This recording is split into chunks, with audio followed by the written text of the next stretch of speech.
Est-ce que vous y croyez, vous, à une vie extraterrestre ou en tout cas une Moi, je forme de pense, vie ailleurs? oui, je pense qu'aujourd'hui, même les scientifiques dont c'est la spécialité auraient plus de mal à penser, ont plus de mal à penser Le qu'on serait les contraire, seuls dans oui. l'univers plutôt que s'imaginer une autre forme de vie. Alors, comme l'explique très bien Rémi Bidault, joué par l'extraordinaire Quentin Dolmer, il y a plein de théories, évidemment. Alors, il y en a qui, à une époque, notamment dans les années 70, on imaginait volontiers des soucoupes volantes encore avec des petits bonshommes verts dedans et des pistolets laser dans une forme un peu humanoïde.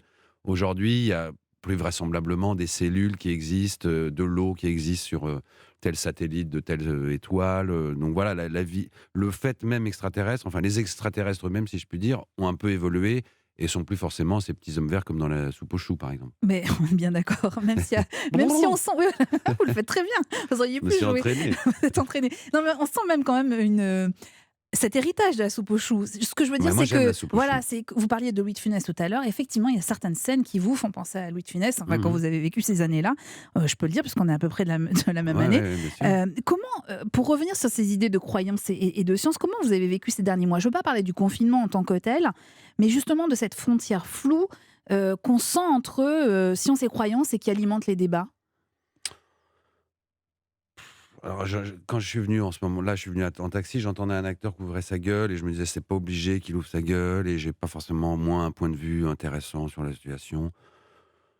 Donc je sais pas trop, science et croyances, Mais est-ce que le fait de tourner OVNI, alors je ne sais pas à quelle période vous avez tourné il y a 1 an, oui, j'imagine, oui, à peu c'était près? avant toutes ces C'était histoires. avant toutes ces histoires et quand vous vous dites, «On a tourné un truc quand même qui était très d'actu», vous vous posez cette question? Vous voyez ce que je veux dire?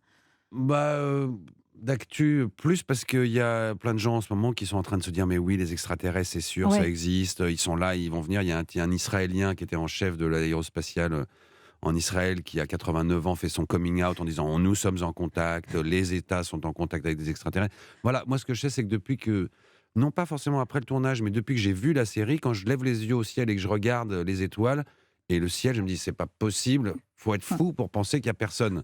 Ça a fait un revirement un petit peu. C'est-à-dire, oui. tu regardes ça, tu dis: «Beh oui, il y a bien quelqu'un qui les a mis là, ces trucs-là, et puis il y a quelqu'un dedans», et je veux dire, on n'est pas seul comme un espèce de miracle infini à penser qu'on est les rois du cosmos, parce que sur notre petite terre qu'on est en train de malmener, on serait vivant et le reste non. Non, c'est sûr qu'il y a quelque chose.